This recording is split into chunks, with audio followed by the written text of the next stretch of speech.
हरे कृष्णा। तो आप सबका स्वागत है आदि शिक्षक के तीसरे सत्र में। शुरुआत करेंगे भगवान का नाम लेकर।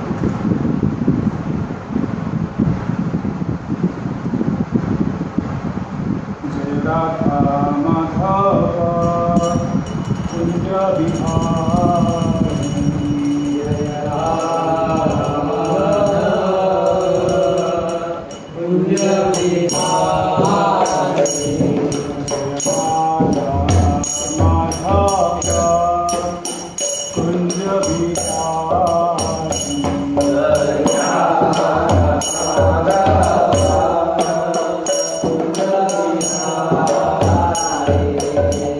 गोपी जना वल्लभा गिरिवरधारी, गोपी जना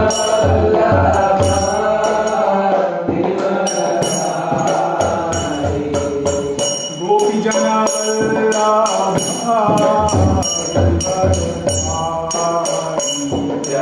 गोपी जना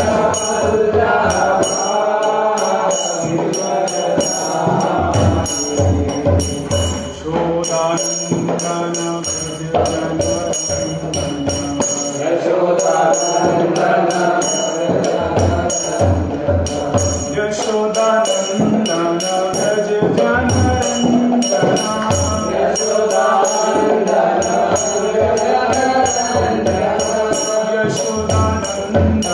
व्रज जनरंजना,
हरिनाम संकीर्तन की श्री शुभनिषद की जय, श्री प्रभुपाद की जय।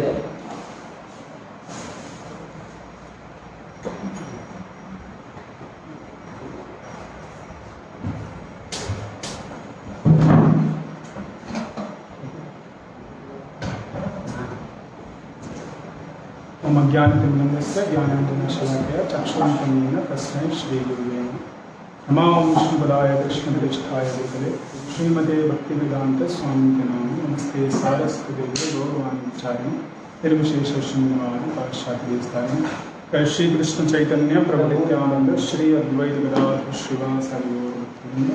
हरे कृष्ण कृष्ण कृष्ण हरे राम आप सबका स्वागत है। मिशन विषय के ऊपर हम चर्चा आगे बढ़ाएंगे। कल हमने पहले मंत्र का के ऊपर चर्चा किया, तो उसमें जो ईशावास्य प्रिंसिपल है, सिद्धांत है, उसके बारे में जाना। फिर ईशावास्य चेतना क्या होती है, और ये ईशावास्य की चेतना और सिद्धांत को ना मानना, अपने जीवन में ना पालन करने से क्या होता है, क्या उसका दुष्परिणाम होता है, वो समझा हमने। मनुष्य जीवन और पशु जीवन के बीच अंतर और मनुष्य जीवन का क्या महत्व है वो सिखा हमने। और मनुष्यों का जो असली कर्तव्य है वो हमने समझने का प्रयास किया। तो कल के चर्चा में कुछ प्रश्न आए, तो उन प्रश्नों को यहाँ पे हमने लिखा है। तो पहला प्रश्न था कि हम कैसे जानें कि हमारा अलॉटेड कोटा क्या है, जो हमारा नियत भाग है वो क्या है। हाँ, दोनों भौतिक तरीके से और आध्यात्मिक तरीके से।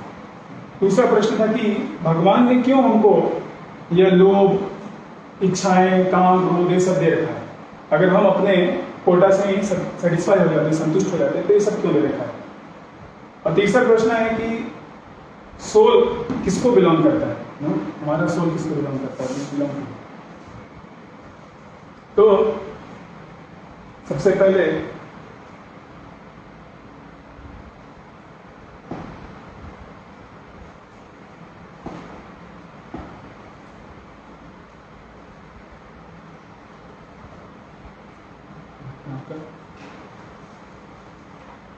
पहली चीज हमें, जब वेदों को कोई भी सिद्धांत अगर अपने जीवन में पालन करना है, तो हमें समझना होगा कि ये हमको देश, काल और पात्र, ये तीनों देखने पड़ेंगे।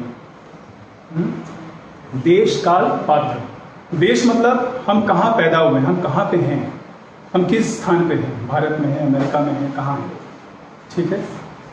और काल, कौन सा काल चल रहा है, क्या समय चल रहा है। और पात्र, वो जिस व्यक्ति के, हम अपने बारे में समझें, जिस व्यक्ति के बारे में सोचें, उसके बारे में पता करें, वो है कौन, उसकी चेतना क्या है, वह कैसे इस पूरे ब्रह्मांड को देख रहा है, हाँ, उसका आंतरिक चेतना क्या है। तो इन तीनों को ध्यान में रख के ही हम समझ पाएंगे कि कैसे कुछ भी जो वैदिक सिद्धांत है उसको जीवन में कैसे पालन करना है।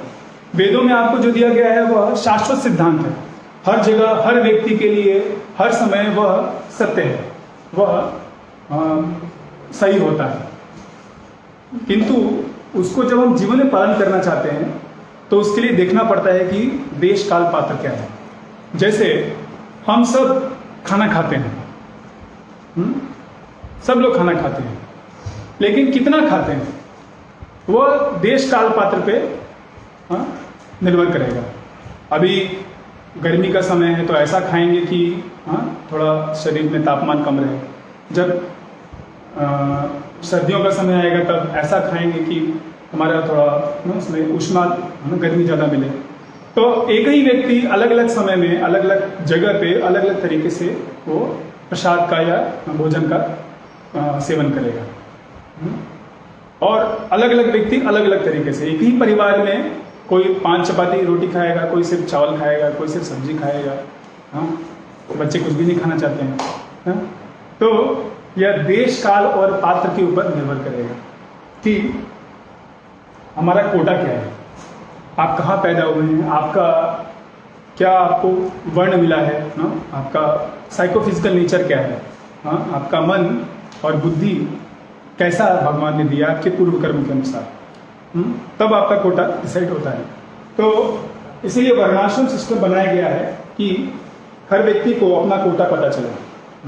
ब्राह्मण, क्षत्रिय, वैश्य, शूद्र, ये 4 जो है कैसे व्यवसाय, कैसे आप अपना जीवन यापन करेंगे, कैसे आप जीवन में को निर्वाह करेंगे, इसके अनुसार होता है कि आप पढ़ करके अपना जीवन यापन करेंगे, पैसा कमाएंगे, या आप एडमिनिस्ट्रेशन करके लोगों को सुरक्षा प्रदान करके क्षत्रिय हो गए, या आप कुछ कैसे आप पैसे को व्यवसाय के द्वारा, कृषि के द्वारा आप जनरेट कर सकते हैं, आप उसको प्राप्त कर सकते हैं, या इन तीनों की आप सेवा करते हैं।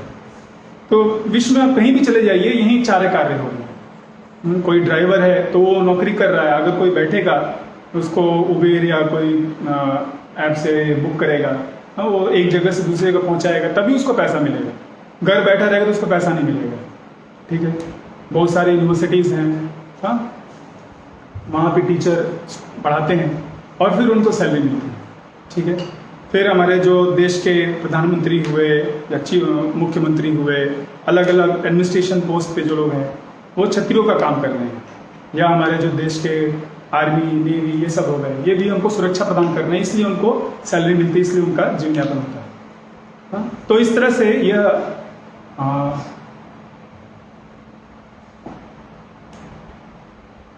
निर्भर करेगा कि देश क्या है,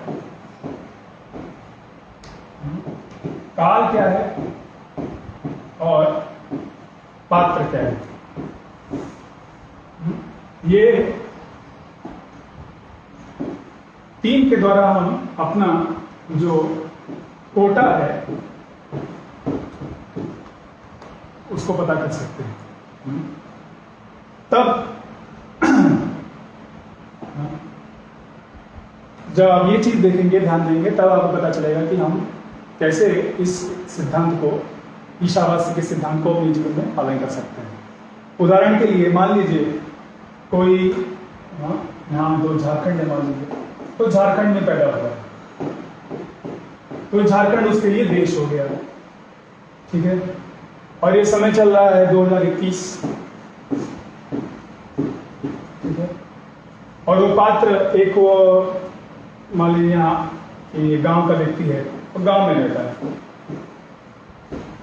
गांव का निवासी है, तो उसकी कुछ जमीन होगी। ठीक है,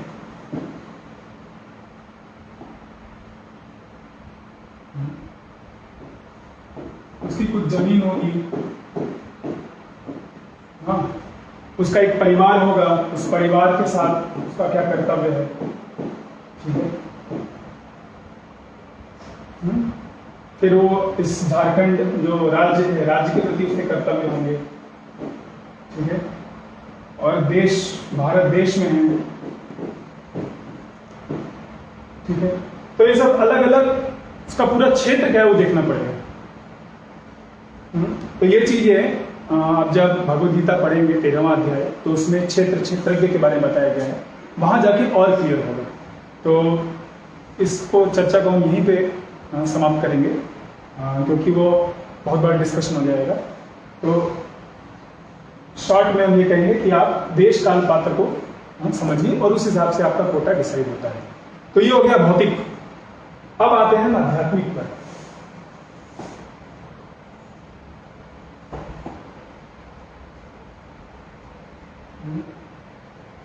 स्पिरिचुअल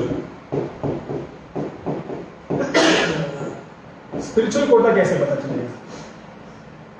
तो स्पिरिचुअल मतलब आध्यात्मिक चीज जो है अपने में वो असीमित है। एक तरह से कोई कोटा नहीं है, आप जितना चाहे उतना सेवा कर सकते हैं। 24 घंटा सुबह शाम दोपहर सोते वक्त हमेशा भगवान की सेवा में लग सकते हैं। एक तरह से कोई कोटा नहीं है, लेकिन फिर भी क्योंकि हम एक समाज में रहते हैं और उस समाज के अनुसार कार्य करना चाहिए। जहाँ एक पर्टिकुलर मंदिर है, एक पर्टिकुलर आपका स्थान है, तो वहाँ के जो अध्यक्ष हैं वो सबको सेवा अलॉट करते हैं। इस मंदिर में ये पुजारी का सेवा करेगा, या प्रचार का सेवा करेगा, या किचन का सेवा करेगा। तो अलग अलग सेवा जो वहाँ के आधिकारिक व्यक्ति हैं वो आपको देते हैं। ठीक है, तो एक वो हो गए, उनको समझ लीजिए कि अध्यक्ष, मंदिर के जो अध्यक्ष हैं वो बता सकते हैं आपको। ठीक है, और दूसरा है कि आपके गुरु जो हैं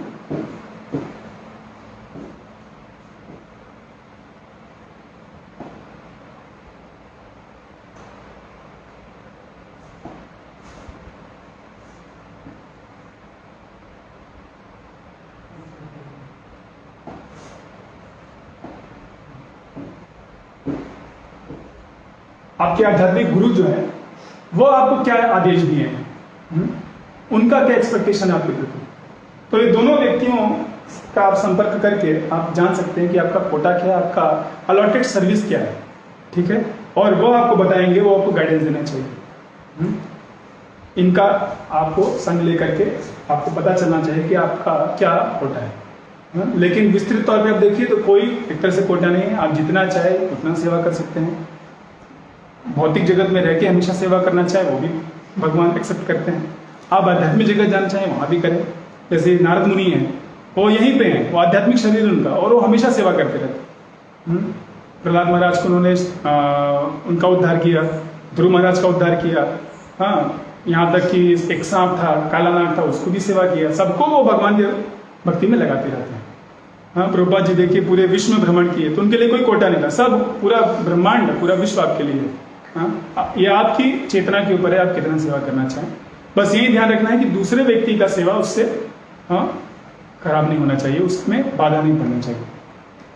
हरे कृष्ण। फिर आएंगे अपन अपने दूसरे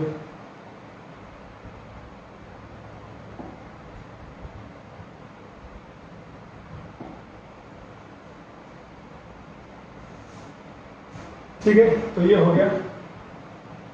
ओके, अच्छे से आगे चलिए।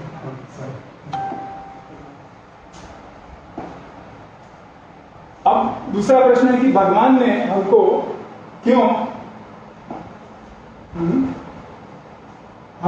ये सब दिया है, grid and desires, other destructive desires क्यों दिया है।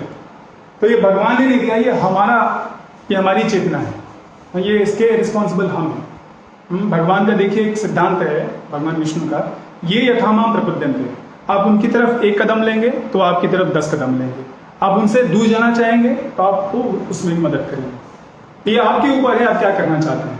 अगर आप उनकी सेवा करना चाहेंगे तो भगवान वैसा एनवायरमेंट आपको देंगे, वैसे जगह पे रखेंगे, वैसा आपको इंस्पिरेशन देंगे।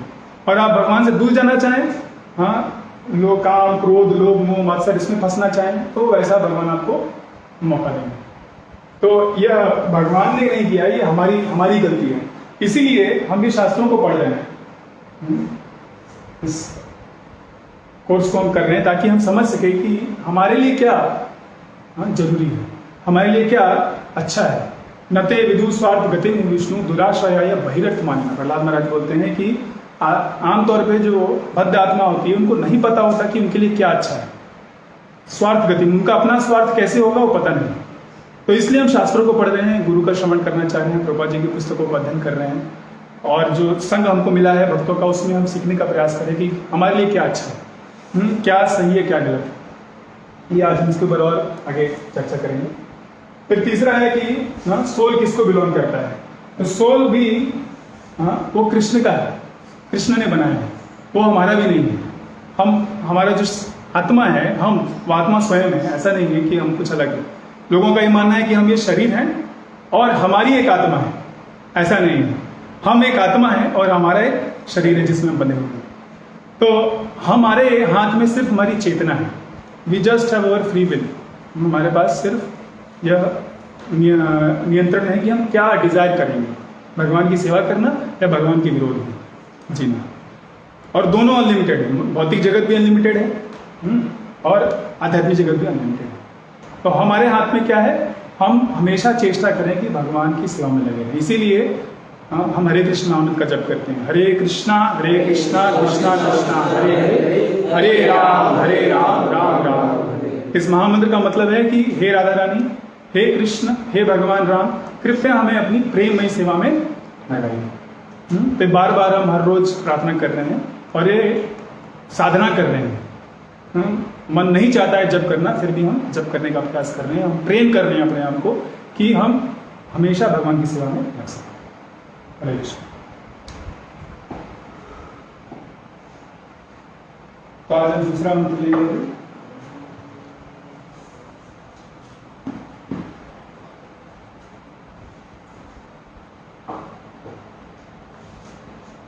जिन लोगों के पास पुस्तक है कृपया ले लीजिए। कुर्वन्नेवेह कर्माणि जीवसेक्षतस्समा एवं त्वयि न कर्मा लिप्यते नरे। अनुवाद: यदि मनुष्य इस प्रकार निरंतर कार्य करता रहे तो वह सैकड़ों वर्षों तक जीने की आकांक्षा कर सकता है, क्योंकि इस प्रकार का कार्य उसे कर्म के नियम से नहीं बांधेगा। मनुष्य के लिए इसके अतिरिक्त कोई दूसरा मार्ग नहीं है। तो किस तरह कार्य करता रहे, जो ईशावास्य का सिद्धांत हमने पिछले श्लोक में पढ़ा, उस तरह से अगर कार्य करेगा तो क्या कर सकता है, वो हम सैकड़ों वर्षों तक जीवित रह सकता है, जीवन यापन कर सकता है, क्योंकि उस तरह का जो कार्य है उसको बांधेगा नहीं। और आखिरी में देयर इज नो अल्टरनेटिव, इसके अतिरिक्त कोई दूसरा मार्ग नहीं है मनुष्य के लिए। अगर वो ईशावास्य के सिद्धांत को पालन करेगा कर्म के बंधन से मुक्त होगा, नहीं पालन करेगा कर्म के बंधन में फंसेगा। तो इसको ही आज हम लोग थोड़ा विस्तार पूर्वक देखेंगे। तो कल हमने सिद्धांत सुना कि ईशावास्य सिद्धांत, the supreme personality of God owns, controls and pervades whole cosmic creation, all the living beings. कल हमने देखा था कि ये जो भगवान है वो सब कुछ के मालिक है, सब कुछ उनका ही संपत्ति है, उन्होंने ही बनाया है और वही सब में वो प्रवेश करते हैं कि परवेट्स एवरीथिंग। ये बोर्ड है, ये दीवार है, फैन है, यहाँ जमीन है, हम सब जो मनुष्य बैठे हुए हैं, जो सारे जीव हैं, सब में भगवान ने प्रवेश किया। अगर भगवान प्रवेश न करते तो ये सब अस्तित्व में नहीं आता और नहीं ये मेंटेन हो पाएगा, इसका पालन भी वहीं कर रहे हैं। तो यह ईशावास्य का सिद्धांत है और जो व्यक्ति इसको जानता है उसको क्या करना चाहिए, सिर्फ अपना कोटा स्वीकार करना चाहिए और अहंकार छोड़ देना चाहिए। तो ये कल हमने सीखा। तो प्रभुपाद जी अपने परकोर्स में बताते हैं इसमें कि कोई भी व्यक्ति जो है वह मरना नहीं चाहता है। No one wants to die. सब चाहते हैं कि अच्छा परिवार हो, अच्छे बच्चे हों, अच्छा नौकरी हो और हम बड़े आराम से सुखपूर्वक हमेशा रहें, ना कोई बीमारी ना हो, कुछ दुर्घटना न घटे। तो ये सब हम चाहते हैं। क्यों? क्योंकि हम शाश्वत हैं, सच्चिद और आनंद के बने हैं। सत मतलब शाश्वत। हम हमेशा जीवित रहना चाहते हैं, हम मृत्यु नहीं, हमारी मृत्यु ना हो ये हम चाहते हैं। अगर कोई कह दे यहाँ पे कभी जिस बैग में एक बम रखा हुआ है 10 मिनट के अंदर फटने वाला है, ठीक है, तो कितने लोग यहाँ बैठे रहेंगे? 9 मिनट भी वेट नहीं करेंगे, तुरंत भाग जाएंगे। क्यों? क्योंकि हम सब जीवित रहना चाहते हैं। वो हमेशा जीने की आशा हमारे लिए एकदम बहुत ही डीप रूटेड अंदरूनी है, वो कभी नहीं जाती। तो ऐसा इसलिए है क्योंकि भगवान ने हमें ऐसा बनाया। तो ये गलत नहीं है, लेकिन अभी क्या हो रहा है, हम भले ही जीना चाहते हैं हमेशा, लेकिन यहाँ पे ऐसा होता नहीं है। हमको क्या करना पड़ता है, हमको बहुत मेहनत करनी पड़ती है। हाँ, बचपन से खूब पढ़ाई करो, खूब मेहनत करो, कंपटीशन एग्ज़ाम दो, इतना टेंशन लो। हाँ, कई बार तो छात्र जो है वो आत्महत्या कर लेते हैं। हाँ, एग्ज़ाम के पहले, एग्ज़ाम के बाद। हाँ, और जब पढ़ाई कर रहे हैं तब भी उनको इतना टेंशन रहता है, देखिए बेचारा सो गया। हाँ, पढ़ते पढ़ते सो गया। फिर पढ़ाई करने के बाद क्या होता है, उसको नौकरी मिलती है, फिर नौकरी में काम करते करते वो मर जाता है। हाँ, तो हमको बहुत, हाँ, हम चाहते हैं कि हम सुखी रहें, सुख प्राप्ति के लिए हम सारा कार्य करें, लेकिन हमको सुख मिलता नहीं है। हमको बहुत स्ट्रगल करना पड़ता है। हाँ, बस जीवित रहने के लिए। Struggle for existence, Prabha ji ये शब्द बहुत बार इस्तेमाल करते हैं, struggle for existence is going on. उसका उदाहरण वो देते हैं कि जैसे अगर किसी मनुष्य को लिया जाए, उसको पानी में फेंक दिया जाए, तो बार बार क्या करेगा वो, ऊपर नीचे आएगा ना, बचाओ बचाओ, सिर्फ स्ट्रगल करेगा एग्जिस्ट करने के लिए। वहां पे उसका जीवन जो है सुखमय जीवन नहीं है, हैप्पी होम नहीं है। वहां हैप्पी बर्थडे टू यू नहीं गाएगा, बचाओ बचाओ। क्यों? क्योंकि वो उसका स्थान नहीं है, पानी में उसका स्थान नहीं है, उसका स्थान कहाँ है, जमीन पे। तो उसी तरह ये जो भौतिक जगत है हमारा स्थान नहीं है। हाँ, यह हमारे लिए फॉरेन एनवायरमेंट है ना, विदेश एक तरह से। हमारा असली देश कहाँ है, भगवान के धाम में। तो यहाँ पे क्या कर रहे हैं हम, बस एग्जिस्ट करने का प्रयास कर रहे हैं। हाँ, हर 2-3 घंटे में खाना पड़ता है, ठीक है। हाँ, हर रोज सोना पड़ता है, वरना हमारा कार्य नहीं हो पाएगा। और इन सबको मेंटेन के लिए बहुत कार्य करना पड़ता है, चाहे जो भी व्यक्ति, भले ही वो प्राइम मिनिस्टर ही बन जाए, 17 घंटा 18 घंटा लोगों को काम करना पड़ता है। क्यों? क्योंकि ये कर्मभूमियां, हम कर्म के बंधन से बंधे हुए हैं। और इसका आखिरी में क्या हमको मिलता है, इवेंचुअली डेथ, वी डाई। ठीक है, from dust you came to dust you return. मिट्टी से आए और मिट्टी में वापस मिल जाए। तो क्या मिला? कुछ नहीं मिला। जन्म मृत्यु जरा व्याधि दुख दोषानुदर्शन, भगवान भगवद्गीता में बोलते हैं कि इसको समझो कि ये दुख है।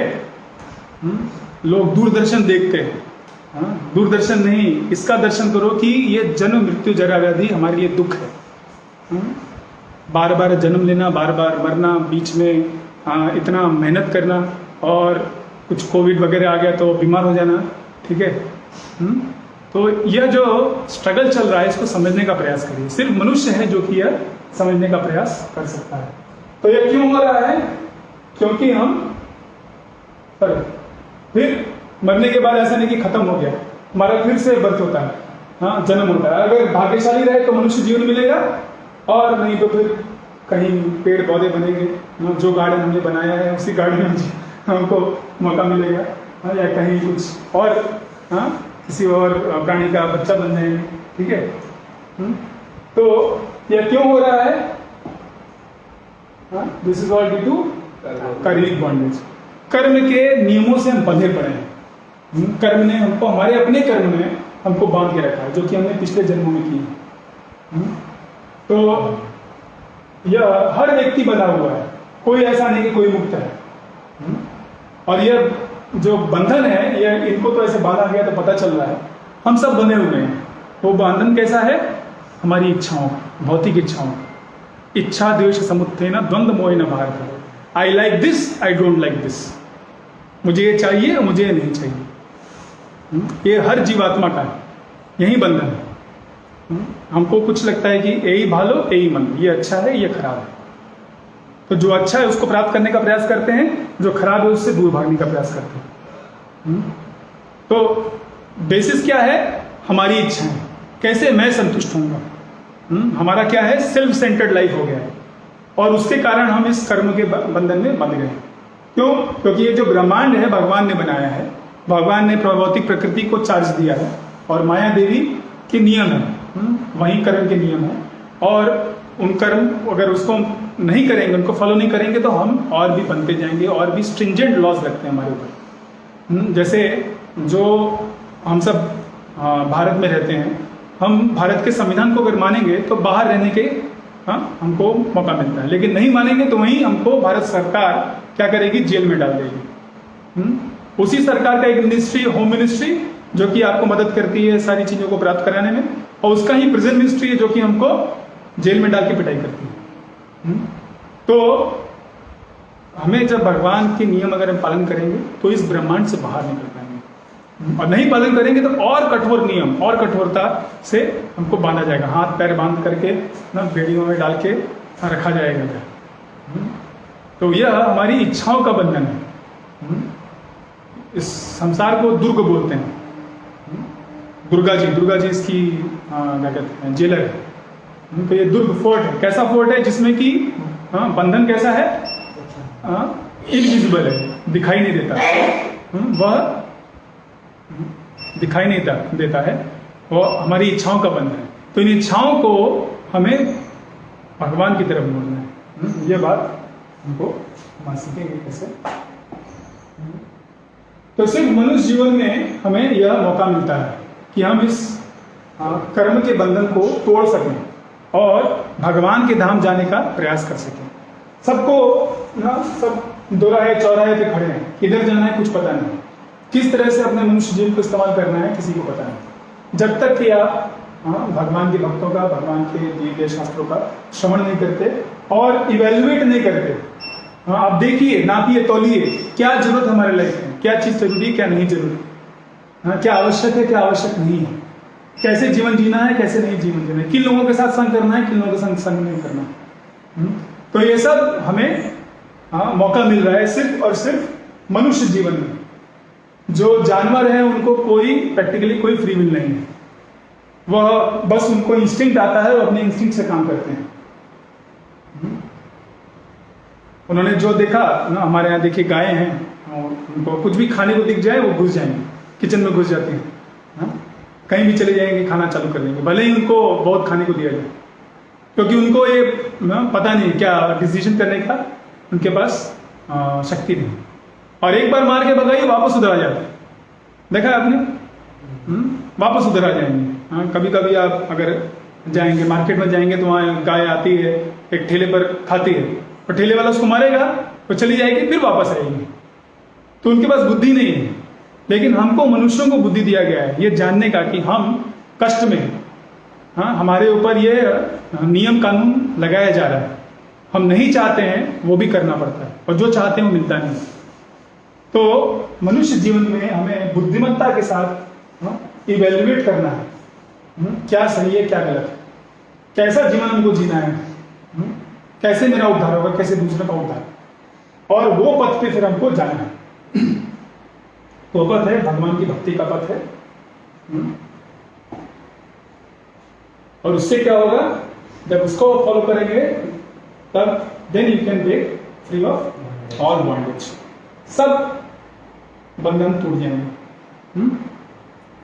तो इसके लिए हमें मदद करने के लिए हमारे पास बहुत सारे ग्रंथ हैं, स्पेशली उपनिषद और भगवद गीता में इस कर्म के विषय में बहुत बताया गया है।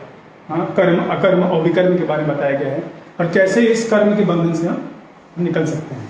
स्पेशली आज के जो श्लोक है इसमें बता रहे हैं कि यदि मनुष्य इस प्रकार निरंतर कार्य करता रहे, किस प्रकार, ईशावास्य सिद्धांत के अनुसार कि सब कुछ भगवान का है और हमें उनकी सेवा करनी है, और जो हमें कोटा दिया गया बस हम उसको इस्तेमाल करें, तब वो सैकड़ों वर्षों तक जीने की आकांक्षा रख सकता है, तब वो सैकड़ों वर्ष तक जी सकता है, कोई प्रॉब्लम नहीं। अगर 24 घंटे वह इस सिद्धांत को पालन करे तो वो सैकड़ों वर्ष जीवित रह सकता है। इसीलिए देखिए, जो हमारे यूनिवर्सल ऑर्डर में ब्रह्मा जी हो गए, इंद्र हो गए, ये लोग, इनको ये पता है बातें, तो इसलिए सैकड़ों वर्ष तक वो जीवित रहते हैं। तो वो जीने की आकांक्षा रख सकता है, क्योंकि इस प्रकार का कार्य उसे कर्म के नियम से नहीं बांधेगा। मनुष्य के लिए इसके अतिरिक्त कोई दूसरा मार्ग नहीं है। लोगों को चाहिए होता ना शॉर्टकट, थोड़ा कुछ शॉर्टकट बताइए ना, कुछ तो इसका ना क्या कहते हैं, इसको अवॉइड कर सकते हैं, मेन काम ना करके दूसरा कुछ किया जाए, जुगाड़, तोड़, तो वो चलेगा नहीं, बिल्कुल नहीं चलेगा, क्योंकि ये भगवान की प्रकृति है। आप आम आदमी को मूर्ख बना सकते हैं, यहाँ के गवर्नमेंट को मूर्ख बना सकते हैं, लेकिन भगवान को नहीं बना सकते। तो इन शास्त्रों में जो ये सिद्धांत दिए गए हैं, इन सिद्धांतों को समझिए और जीवन में पालन करिए, और अपने आप को बचाइए, दूसरों को बचाइए। तो प्रभुपाद जी यहाँ पे बता रहे हैं कि पहले मंत्र 2 के पहले पैराग्राफ में बता रहे हैं दूसरे पैराग्राफ में, अन्य योनियों में भी जन्म मृत्यु का चक्र चलता है, लेकिन जब जीव को मनुष्य योनि प्राप्त होती है तो वह कर्म के बंधन से मुक्त होने का अवसर प्राप्त करता है। हमें मौका मिल रहा है इस मनुष्य जीवन को में, तो इसका इंपॉर्टेंस समझिए, महत्व समझिए। भगवत गीता में कर्म, अकर्म तथा विकर्म का अत्यंत स्पष्ट वर्णन हुआ है। जो कार्य किसी के नियत कर्तव्यों के अनुसार शास्त्रों में उल्लेखित विधि से संपन्न किए जाते हैं वे कर्म कहलाते हैं। तो हम समझेंगे आज की कर्म, विकर्म और अकर्म क्या है। तो कर्म क्या है? Actions that are performed in terms of prescribed duty, जो आपका नियत कर्तव्य है, जो आपके प्रकृति के अनुसार शास्त्रों में दिया गया है, वह कर्तव्य करना, उसको बोलते हैं कर्म। जैसे कोई अगर पिता है तो अपने बच्चों का परवरिश करना वो उसका कर्म है। कोई अगर राजा है तो अपनी प्रजा का संरक्षण करना उसका कर्म है। ठीक है, उस तरह से कार्य करे वो, तो वो राजधर्म, पिता का धर्म, पत्नी का धर्म, पुत्र का धर्म, सैनिक का धर्म, ये सब धर्मों का वो पालन कर रहा है और वह उसका कर्म हुआ। दूसरा है कि अकर्म क्या है? Action that free one from the cycle of birth and death, उनको कहते हैं अकर्म। अकर्म का मतलब ये नहीं है कि कर्तव्य कुछ मत करिए, निठल्ले बैठे रहिए। ठीक है, वो कहते हैं ना, नहीं सुप्तस्य सिंहस्य प्रविशन्ति मुखे मृगा। आप भले ही सिंह हो, लायन हो, शेर हो, जंगल के राजा हो, तब भी आपके मुंह में स्वयं हिरन आकर के प्रवेश नहीं करेगा, बोलेगा कि महाराज जी हमें स्वीकार करिए। ऐसा नहीं होगा। आपको भी मेहनत करना पड़ेगा, दौड़ भाग करना पड़ेगा, जैसे शेर को करना पड़ता है और ज्यादा करना पड़ता है। शेर के सिर पर एक चिड़िया कई बार बैठ जाती है और शेर उसको कुछ हिला भी नहीं पाता, उसके सिर पे बैठी रहती है और वो चिल्लाती रहती है, शेर आ रहा है, शेर आ रहा है, और जितने जानवर है सब भाग जाते हैं। तो कई बार हफ्तों महीनों तक उसको खाने को नहीं मिलता है, और कहीं कुछ मिल गया तो भी उसको वो बचा के रखता है, वो खराब होता रहता है, सड़ता रहता है, फिर भी उसको खाता है, क्योंकि उसके पास कोई ऑप्शन नहीं। तो अकर्म का मतलब ये नहीं कि आप कुछ कर्म न करिए। कर्म का मतलब ऐसे कर्म करिए कि आपका जो बॉन्डेज है, cycle of birth and death है, वो टूट जाए, उससे आप निकल पाए। यह है भक्ति। और फिर विकर्म क्या है? विकर्म है action that are perform through the misuse of one's freedom and direct one to lower for life forms are called विकर्म। तो वह जो आपको इस मनुष्य जीवन में जो आपको फ्रीडम मिला है, जो फ्री विल मिला है, चॉइस मिला है, उसको अगर आप मिसयूज करेंगे, गलत इस्तेमाल करेंगे, तो क्या होगा? वो आपको बांधेगा और आपको लोअर लाइफ फॉर्म्स, आपको पशु योनि मिलेगी या और भी नीचे की योनियां मिलेंगी।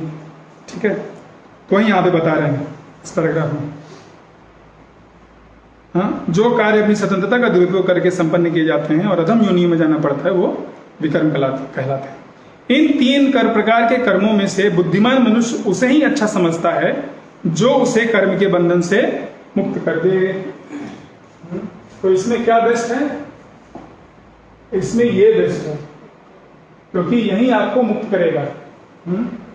इसको करने से क्या होगा? यह आपको अच्छा कर्म देगा।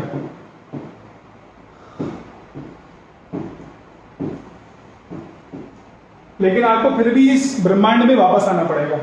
ठीक है, और इससे आपको क्या होगा? ये बुरे कर्म है, ठीक है, पाप। ठीक है, आपको इस जीवन में कष्ट होंगे और अगले जीवन में भी आपको कष्ट होंगे। तो जो बुद्धिमान व्यक्ति है वो क्या करता है? वो अकर्म को स्वीकार करता है। हम ऐसे कर्म करें कि इस ब्रह्मांड से हमें छुटकारा मिले और हम भगवान के धाम जा सकें, जन्म मृत्यु के कर्म के बंधन से हम निकल सकें। कर्म भी तो शास्त्रों से ही कर, कर्म भी तो शास्त्रों से। हाँ, कर्म भी अच्छा प्रश्न है। कर्म भी शास्त्रों से कर रहे हैं, लेकिन सिर्फ कर्म करने से ऐसा नहीं कि आपको इस भगवान की प्राप्ति हो जाएगी, क्योंकि आपका असली कर्तव्य क्या है? भगवान की भक्ति करना। जीवेर स्वरूप है कृष्णेर नित्यदास। तो ये कर्म क्या है? आप जैसे मैंने बताया कि आप पिता है, पुत्र है, पत्नी है, राजा है, उसका कर्तव्य करना, क्योंकि आप वहां पे उस स्थान पे आपको दिया गया है, शास्त्रों के अनुसार आप कार्य कर रहे हैं। ठीक है, तो करना जरूरी है। हम ये नहीं करेंगे आप इसको छोड़ दें, लेकिन सिर्फ यही करेंगे कई लोग कहते हैं कि हम अच्छा कर्म करेंगे, do good, be good, nothing bad will happen. ऐसा नहीं है। आप अच्छे कर्म करते भी रहेंगे तब भी उसका क्या होगा, आपको इस अगले जीवन में आके उसका रिजल्ट आपको मिल लेना पड़ेगा। अगर किसी ने बहुत अभी जैसे गर्मी का समय है तो पीने का पानी सबके लिए व्यवस्था कर दी, तो क्या होगा, अगला जीवन उसका एक नदी के किनारे, सुवर्ण रेखा नदी के किनारे आपको मिल जाएगा। आपको पानी के लिए मेहनत नहीं करना पड़ेगा। किसी ने बच्चों को खाने पीने के लिए और पढ़ने के लिए, पहनने के लिए कपड़े दे दिए, तो अगला जन्म उसका एक व्यापारी के घर में होगा जहाँ की उसका ये सब जरूरतों को मिल जाएंगे आसानी से। लेकिन फिर भी क्या हो रहा है, आपको जन्म लेना पड़ रहा है, वापस आना पड़ रहा है। तो असली सोल्यूशन क्या है कि आप इस cycle of birth and death से निकल पाए। इससे निकलना यह महत्वपूर्ण है। यह है अकर्म, यह है भक्ति। जब आप भगवान की प्रसन्नता के लिए, गुरु की प्रसन्नता के लिए, दूसरे जीवों के उद्धार के लिए कार्य करते हैं, वह अकर्म है। उसमें आपका अपना कुछ फायदा नुकसान नहीं देख रहे हैं। प्रभुपाद जी 69 साल की उम्र में अमेरिका गए, पूरे विश्व में भ्रमण किया, प्रचार किया, इतना मेहनत किया, और खुद के लिए क्या मिला उनको? खुद के लिए नहीं किया उन्होंने भगवान की प्रसन्नता के लिए, गुरु के आदेश के लिए, बाकी जीवों के उद्धार के लिए, इसलिए कार्य किया। तो वह अकर्म है। और विकर्म क्या है? शराब पीना, ठीक है, अवैध स्त्री पुरुष संग करना, मांसाहार करना, जुआ खेलना, ठीक है, और बहुत उसके साथ चीजें हैं, दूसरे के प्रॉपर्टी को ले लेना, ठीक है, बिना वजह लोगों को मारना पीटना, तो ये सब अत्याचार है, ये सब विकर्म है। उसका आपको भुगतना पड़ेगा। आपको लोअर लाइफ फॉर्म्स में जाना पड़ेगा उसके कारण से, ठीक है।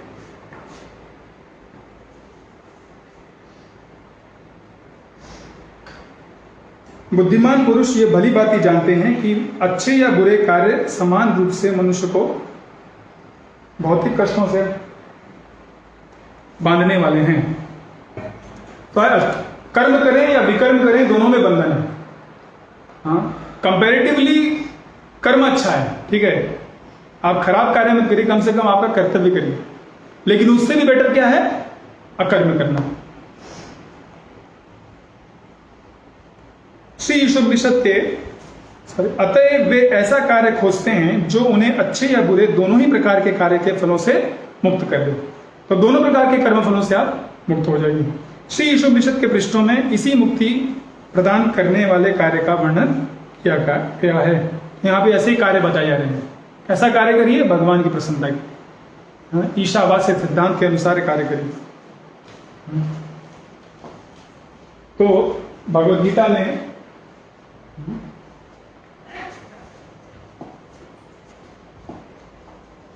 तो ये देखिए, विकर्म, अकर्म और कर्म, ये तीनों के बारे में हमने पढ़ा, ठीक है। ये विकर्म कर रहा है, देखिए सिगरेट फूक रहा है, यहाँ पे कर्म कर रहा है, ये कार्य कर रहा है अपने परिवार के लिए, और यहाँ पे देखिए भक्ति चल रही है। सब परिवार साथ बैठ करके भगवान का नाम कीर्तन कर रहे हैं, प्रवचन सुन रहे हैं, और संकीर्तन के लिए बाहर जा रहे हैं। तो ये है डिवोशनल एक्टिविटी। उसके लिए कोई रिएक्शन नहीं होता। आमतौर पर लोगों का मानना है कि आप कुछ कर्म करेंगे तो कष्ट होगा, और कुछ भी कर्म नहीं करेंगे तो आप मुक्त हो जाएंगे। ऐसा नहीं होता। सिर्फ कार्य न करने से हम मुक्त नहीं होंगे, हमें भगवान की प्रसन्नता के लिए कार्य करना होगा। तो भगवद गीता में 3 अध्याय का 9वां श्लोक से 16वें श्लोक में इसके बारे में और अच्छे से बताया गया है। हम उसको देखेंगे। अगर जिनके पास भगवद गीता है वह खोल सकते हैं। यहाँ पे बता रहे हैं कि टू अटेन अकर्म one must do prescribed duties. तो हमारे जो नियत कर्तव्य है वो हमें करने ही होंगे अगर हमें अकर्म का स्टेज प्राप्त करना है। यज्ञर्थात् कर्म नोन्यत्र लोको यम कर्म बंधना तदर्थम कर्म कौन्तेय मुक्त संग समाचर। यह गीता का 3 अध्याय का 9वां श्लोक है। श्री विष्णु के लिए यज्ञ के रूप में कर्म करना चाहिए। यज्ञ अर्थात कर्मणो, यज्ञ, भगवान यज्ञ, विष्णु को यज्ञ भी बोलते हैं। उन्हीं यज्ञ की प्रसन्नता के लिए स्वयं उन्होंने यह ईशोपनिषद बोला है। तो उनकी प्रसन्नता के लिए ना हमें कर्म करना चाहिए, अन्यथा कर्म के द्वारा भौतिक जगत में बंधन उत्पन्न होगा। अतः हे कुंती पुत्र, उनकी प्रसन्नता के लिए अपने नियत कर्म करो, इस तरह तुम बंधन से सदा मुक्त रहोगे। तो हमारे पास सिर्फ 2 ऑप्शन है ना,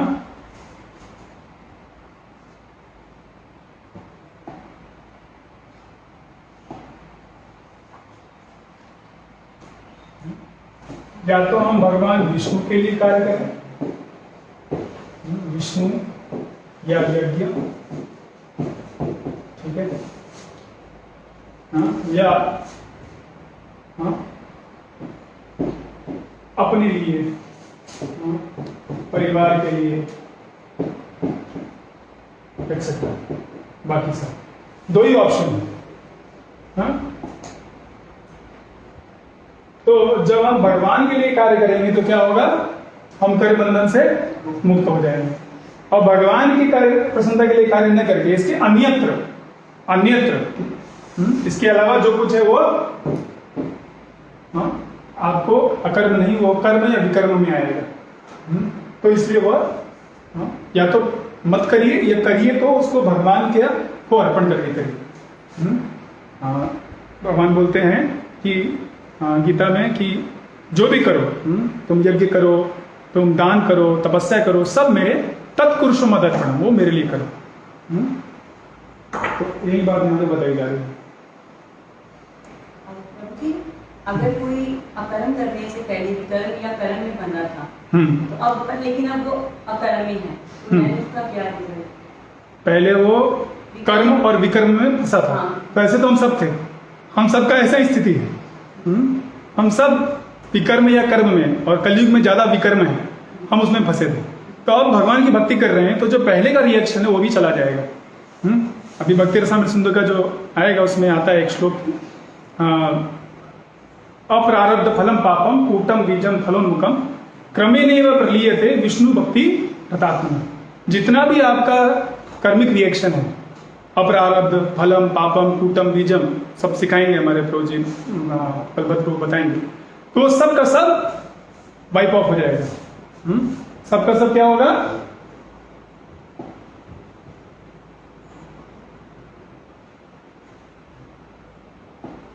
क्लियर, ठीक है। बस विष्णु भक्ति बचाइए, ठीक है। ओके, 10वां श्लोक लेंगे। स यज्ञा प्रजाशिष्ट्वा पुरोवाच प्रजापति अनेन प्रसविष्यमेष वोस्तित्वष्ट कामधु। सृष्टि के प्रारंभ में समस्त प्राणियों के स्वामी प्रजापति ने विष्णु के लिए यज्ञ सहित मनुष्य तथा देवताओं की संततियों की रचा और उनसे कहा, तुम इस यज्ञ से सुखी रहो, क्योंकि इसके करने से तुम्हें सुख पूर्वक रहने तथा मुक्ति प्राप्त करने के लिए समस्त वांछित वस्तुएं प्राप्त हो सकेंगी। तो जब तक आप इस ब्रह्मांड में हैं तब तक आप क्या करिए, भगवान की प्रसन्नता के लिए कार्य करते रहिए और देवताओं की प्रसन्नता के लिए यज्ञ करते रहिए। उससे क्या होगा, आपको जितनी भी चीजें चाहिए अपने लिए वो आपको मिलेंगी। जैसे हम जब यज्ञ करते हैं तो उसके कारण ही पानी बरसता है। पानी बरसता है तो हम अपना जीवन यापन के लिए गेहूं चावल ये सब उगेगा, वो हम स्वीकार कर सकते हैं। यज्ञ नहीं करेंगे तो क्या होगा, या तो बारिश नहीं होगी या इतना होगा कि बॉम्बे का हाल देख ही रहे हैं। तो पिछले साल फनी आया था, इस साल छिपकली आया है, थोड़े दिन में यश आने वाला है। तो एक के बाद ऐसी ही चीजें उल्टी पुल्टी होती रहेंगी। क्यों? क्योंकि लोग यज्ञ नहीं कर रहे हैं। तो हम सब इसलिए सीख रहे हैं कि यज्ञ के लिए प्रसन्नता करें, यज्ञ करें। और इस युग में सबसे आसान यज्ञ है संकीर्तन यज्ञ। हरे कृष्णा कृष्ण कृष्ण हरे राम हरे राम। कोई भी कहीं भी हमेशा कर सकता है। अगला श्लोक, यज्ञों के द्वारा प्रसन्न होकर देवता तुम्हें भी प्रसन्न करेंगे और इस तरह मनुष्य तथा देवताओं के मध्य सहयोग से सबों को संपन्नता प्राप्त होगी। तो भगवान भी चाहते हैं कि हम संपन्न बने। क्या करो इसके लिए, कोऑपरेट करो, देवताओं के साथ कोऑपरेट करो और तुम उनको प्रसन्न करो यज्ञ करके, उनको भाग मिलेगा और देवता भी तुम्हें प्रसन्न करेंगे। इस तरह से मनुष्य और देवताओं के बीच सहयोग होना चाहिए।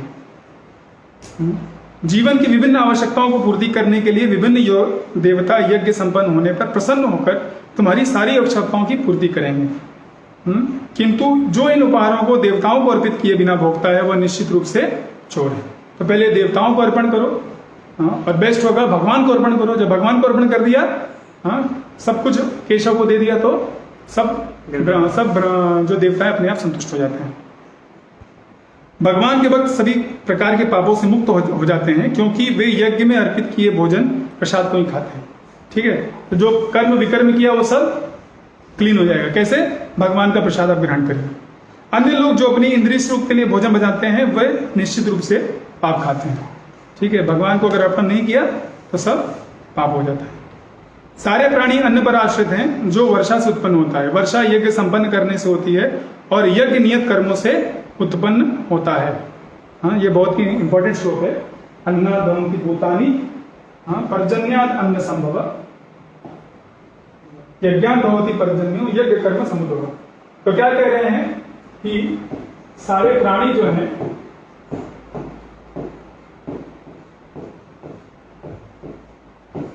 वो क्या प्राप्त करते हैं? अन्न पे आधारित है। अगर अन्न मिलेगा तभी हम जीवित रह पाएंगे। ठीक है, ये अन्न कहां से मिलता है? ये अन्न मिलता है वर्षा के द्वारा, बारिश के द्वारा। ठीक है, और वर्षा कैसे आती है? यज्ञ से। यह यज्ञ से होती है।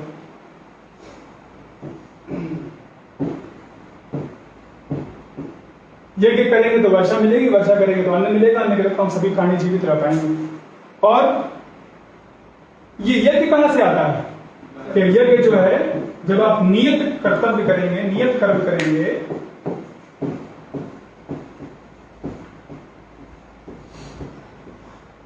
ठीक है, नियत कर्म करने से, जो शास्त्रों में बताया कि आपका प्रेस्क्राइब ड्यूटी है वो करने से, तो दोनों चीज है आपका कर्म। ये इसमें दोनों चीज है, इसमें अकर्म भी है, ठीक है, और आपका कर्तव्य भी है। ठीक है, दोनों चीज करना होगा, तब आप यज्ञ कर रहे हैं और यज्ञ से वर्षा होगी, वर्षा से अन्न, अन्न से सारे प्राणी जीवित रह पाएंगे। फिर आप अपने कर्तव्य करिए, यज्ञ करिए, तो इस तरह से ये पूरा जो है साइकिल चलता रहेगा। अब क्या हो रहा है? लोग अपने नियत कर्तव्य नहीं कर रहे हैं,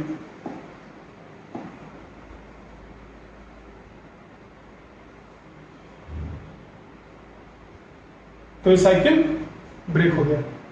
यज्ञ नहीं हो रहा, यज्ञ नहीं हो रहा तो वर्षा नहीं हो रही, या वर्षा बहुत ज्यादा हो रही है, ठीक है, तो अन्न नहीं आ रहा है, अन्न नहीं आ रहा है, प्राणियों की एक न एक दिन मृत्यु हो जाएगी। तो इसलिए बहुत जरूरी है हमको ये नियत कर्तव्य को करना, जो कि शास्त्रों से पता चलता है, और ईशावास के सिद्धांत को हम अच्छे से पालन करेंगे तो हमारा कर्तव्य होगा।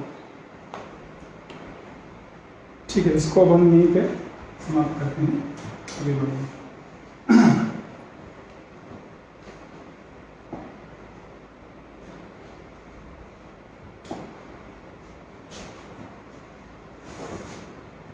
तो प्रभुपाद जी कहते हैं कि अकर्म को प्राप्त करने के लिए हमें अपना प्रेस्क्राइब ड्यूटी करना पड़ेगा, जैसे हमने देखा नियत कर्तव्य। हमको और कुछ करना नहीं है, एक्चुअली हमें सिर्फ भक्ति करना है। Actually no one has to do anything other than render devotion service to the Lord. आप भगवान की भक्ति करेंगे और कुछ करने की आवश्यकता नहीं है। श्रद्धा शब्द ही विश्वास सुदृढ़ निश्चय कृष्ण भक्ति कैले सर्व कर्म कृत हो। कृष्ण की भक्ति करेंगे तो सारा कर्म हो जाएगा। ठीक है, उदाहरण के लिए देखिए हरिदास ठाकुर, वो दिन भर भगवान का जप करते थे और 2 घंटा जो बचा था उसमें भी जाके प्रचार करते थे और कुछ कर्तव्य नहीं करते थे, फिर भी उनका भरण पोषण भगवान करते।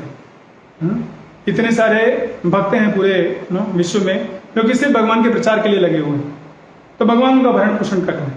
हमें एक्चुअली कुछ करने की आवश्यकता नहीं, सिर्फ भगवान की भक्ति करनी है, वही हमारा एकमात्र कर्तव्य है। लेकिन इतने करोड़ों करोड़ों जन्मों से हम यहाँ पर फंसे हैं, आसक्त हो गए हैं, इसलिए lower stages of life one can not immediately adopt the activities of devotional service. तो जब हम निचले स्तर पे हैं, भक्ति को शुरुआत कर रहे हैं, तो उस वक्त हमारा यह स्थिति नहीं है कि हम हमेशा भक्ति कर सकें। तो वो जीवन का जो जीवन एक तरह से ट्रेन के समान है जो कि 2 ट्रैक पे चलती है। आपके नियत कर्तव्य और भक्ति दोनों को साथ साथ करना है। धीमे धीमे आपके नियत कर्तव्य कम कर हो जाएंगे और आप दोनों हमेशा 24 घंटे आप भगवान की भक्ति में एक न एक दिन लग पाएंगे। तो जीव जो है वो ऑसिलेट करता रहता है, ठीक है। एक तरफ लो यहाँ इंद्र तृप्ति कर रहा है, फिर वो जल जाता है, कष्ट हो जाता है तो दौड़ करके थोड़ा भक्ति करता है। फिर जब भक्ति अरे बहुत ज्यादा हो गया, इतना ज्यादा सिर्फ भगवान की प्रसन्नता है, इतना 24 घंटा सेवा लेना, ठीक है वापस थोड़ा सा इंद्र तृप्ति कर लेते हैं। तो ये बैक एंड फोर्थ हो रहा है। तो इसलिए क्या है, मीन पोजीशन, बीच में रहिए, बैलेंस करिए, ठीक है, दोनों को बैलेंस करिए। इंद्र तृप्ति जितनी चाहिए वो अपने प्रेस्क्राइब ड्यूटी के अनुसार करके आप प्राप्त करिए और बाकी समय जो है भगवान की भक्ति में लगे।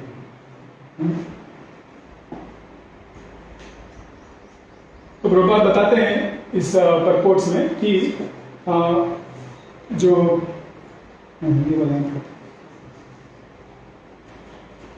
ये देखिए ये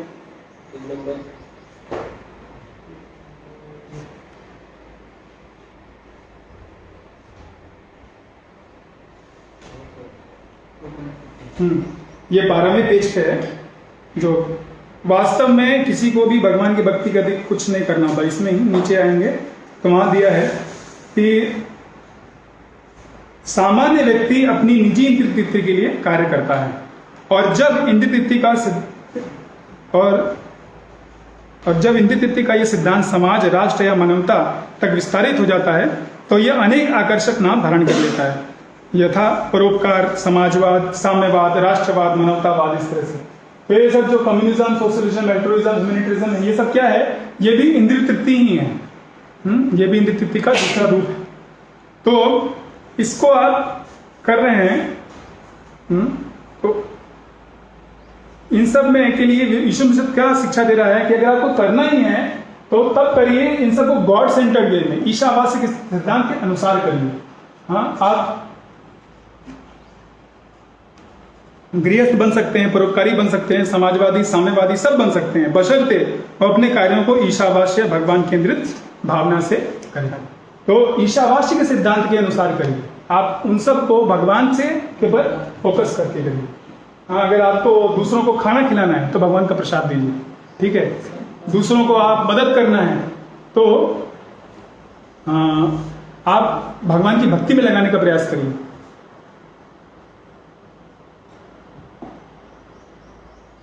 तो importance of God centred life, Gita में बताते हैं भगवान की जो गॉड सेंटर्ड एक्टिविटीज है इतना इंपॉर्टेंट है कि अगर कुछ भी थोड़ा भी किया तो उससे व्यक्ति को ग्रेटेस्ट डेंजर से उसको मुक्ति मिल जाएगी। तो आप सबको शायद पता होगा, अजामिल नाम का एक व्यक्ति था, उसने शुरुआत में भक्ति की थी जीवन के, लेकिन बाद में वो भटक गया।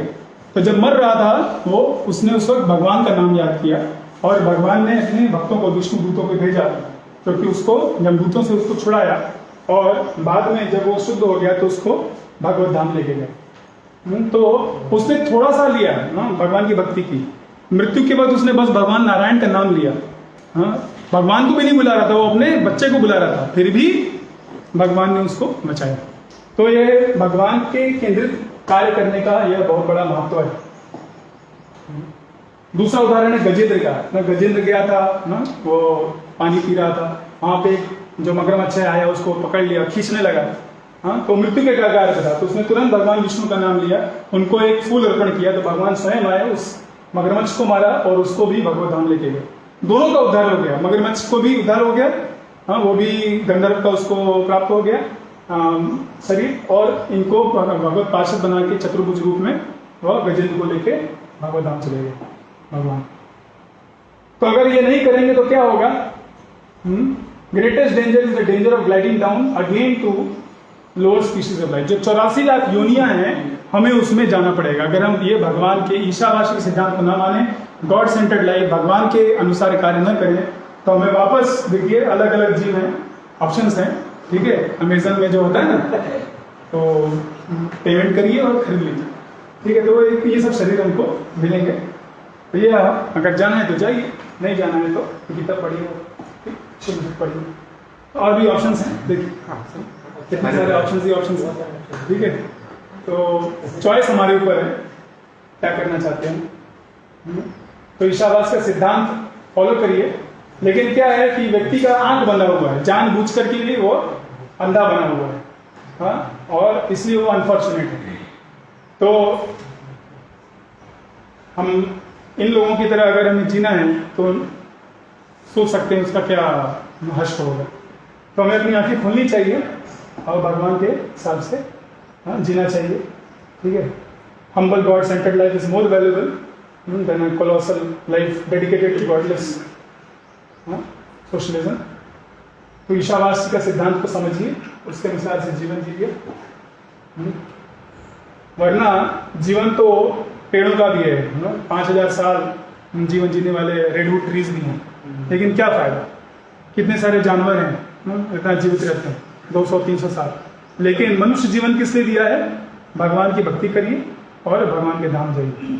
इस भौतिक संसार में जो दुखों का, कष्टों का पूरा दुखालय में शाश्वत है, उसमें फंसे नहीं, मत रहिए। तो इसके लिए प्रभुपाद रिकमेंड करते हैं कि आप भक्ति रसामृत सिंधु पढ़िए, ठीक है। हाँ, परपोर्ट में बोल रहे हैं, भक्ति रसामृत सिंधु पढ़िए, तो थोड़ी देर में क्लास चालू होगा, ठीक है। थोड़ा सा रिविजन करते हैं। हमने कर्म क्वांटिटी के बारे में पढ़ा, कर्म विकर्म के बारे में पढ़ा, ईशावास का सिद्धांत के बारे में पढ़ा, और गॉड सेंटर्ड लाइफ, हाँ, का महत्व उसके बारे में पढ़ा। तो ये सब का ज्ञान देने वाले हमारे श्री प्रभुपाद जी को नमन करते हुए हम यहाँ पे समाप्त करेंगे। हरे कृष्णा।